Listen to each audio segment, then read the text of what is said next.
sakit hati sama mertuanya, mau bikin mertuanya malu. Dia proposal dari jantung, mantunya sendiri mati sakit jantung, nggak bisa nolongin.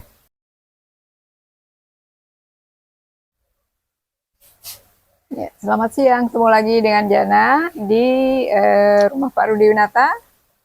Nah, sekarang ini di dekorasi yang baru ini. Iya, Mbak Jana, sama siang Mbak Jana, sama siang Bapak Ibu. Ini dekorasi yang baru dibuat oleh istri saya. Dia memang seni orangnya. Ya. Silakan Mbak tanya, pertanyaan Mbak Jana, pertanyaan berikut apa itu? Iya, ini Pak, ada seorang ahli jantung di Bali Pak. Menantu beliau sakit jantung dan beliaunya tidak bisa mengobati. Akhirnya datang untuk terapi Galaksur ke Pak Rudi. Nah, apa yang terjadi dalam terapi tersebut? Baik, jadi ceritanya unik dan menarik. Saya di sini tidak menyebut nama Mbak Jana supaya tersamar, tapi orang dekat mereka sudah tahu siapa orang ini. Ya, ada seorang ahli jantung yang sangat terkenal di Bali. Beliau mempunyai seorang anak, anaknya pun ahli jantung. Nah, yang saya ceritakan tentang istrinya anaknya itu. Jadi menantunya ahli jantung ini.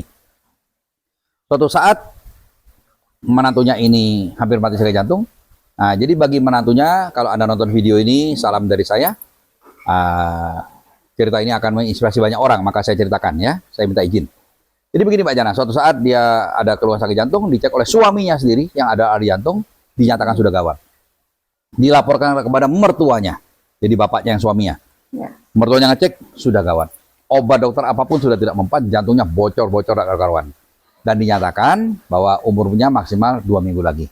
Jadi profesor jantung itu mengatakan pada mantunya umur maksimal 2 minggu lagi. Nah, secara ajaib, secara kebetulan Mbak Jana ada yang membawa ke rumah saya. Ya, ada kebetulan, semua sudah Tuhan yang atur. Ya.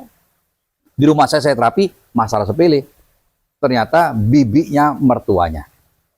Nah, karena sakit hati sama mertuanya, mau bikin mertuanya malu. Dia proposal dari jantung, mantunya sendiri mati sakit jantung, nggak bisa nolongin. Begitu kita keluarkan, apa yang terjadi? Dia pulang ke rumah, dia tunjukkan videonya kepada mertuanya. Bukan kamu, ini kamu kesurupan. Nanti dulu, bapak kenal suaranya ini. Ini suara bibinya bapak di kampung. Jadi bayangkan, menantu ini tidak kenal dengan bibinya mertuanya, bisa ngomong suara bibinya mertuanya. Setelah didengarkan terus videonya, akhirnya nyebut namanya. Nah, dicek jantungnya normal Mbak Jana, sama sekali tidak ada bocor. Nah, katanya 2 minggu mau mati, sampai sekarang berapa tahun tidak mati-mati. Ya. Nah, timbul sedikit masalah Mbak Jana. Videonya beredar ke kampung. Nah, jadi bagi pelakunya, kalau ini Anda merasa Anda lebih baik diam ya. Karena kalau nanti Anda sampai ribut masalah ini, nanti saya suruh sahabat saya Rasati ngerjai Anda lagi. Jadi Mbak Jana, datanglah dia. Jadi orang yang sudah sembuh sakit jantung ini, pun saya. Pak Rudi, saya sudah sembuh, tapi saya pengen mati Pak, lebih baik saya mati, saya mau bunuh diri. Loh, kok aneh orang sembuh pengen bunuh diri? Nah, singkat cerita ternyata pelakunya, jadi pelaku diam ya. Masih saya samarkan, saya tidak sebut Anda. Pelakunya itu ternyata videonya beredar di kampung. Orang kampung tahu semua bahwa ternyata dia bisa ngeleak. Maka datanglah ke rumah menantunya ahli jantung itu. Jambak-jambak rambut setiap hari Mbak Jana, sampai rontok rambutnya, kulit kepalanya sampai darahnya netes-netes setiap hari. Dan mengancam-mengancam. Ya, kamu fitnah saya begini begitu. Nah, singkat cerita, karena terus diancam Mbak Jana sampai kira-kira beberapa hari itu, akhirnya terpaksa suatu saat saya sampaikan kepada sahabat saya Rasati. Saya bilang sama dia, Rasati, nah dia datang, kenapa Rut? Saya ceritakan cerita ini. Maumu apa? Saya bilang ini, tolong teror keluarga itu dengan setan lebih serem daripada yang pernah ada di dunia sejak zaman miliaran tahun yang lalu. Semua setan paling serem bawa semua ke rumahnya dia. Kalau dia mau neror, teror dia. Kalau dia nggak jadi berangkat, nggak jadi, hilang. Kalau dia mau berangkat, teror. Nggak jadi berangkat, hilang. Apa yang terjadi Mbak Jana? 2 minggu kemudian dia nelpon saya, Pak Rudi, terjadi mujizat Pak. Biasanya orang itu kan terus datang ke rumah saya Pak, teriak-teriak, ngancam-ngancam, nangis-nangis, jambak-jambak rambut sampai darahnya di mana-mana. Sejak saya telepon Pak Rudi terakhir 2 minggu yang lalu, sama sekali nggak pernah datang Pak. Nggak pernah datang, nggak pernah telepon, nggak pernah SMS, nggak pernah WA. Langsung clear Pak. Nah, saya bilang apa? Hebat sahabat saya Rasati.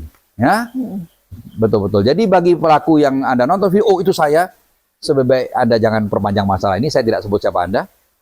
Kalau Anda perpanjang lagi, nanti saya minta Rasati teror Anda lagi ya.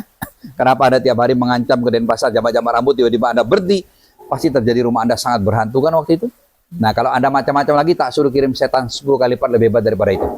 Maka lebih baik Anda santai, Anda cooling down. Ini cerita untuk mengedukasi masyarakat.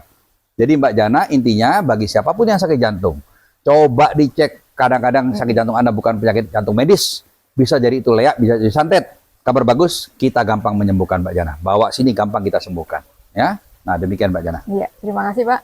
Nah, semoga kisah nyata tadi menginspirasi dan di sini kita masih ada harapan segera konsultasikan di nomor di bawah ini atau DM.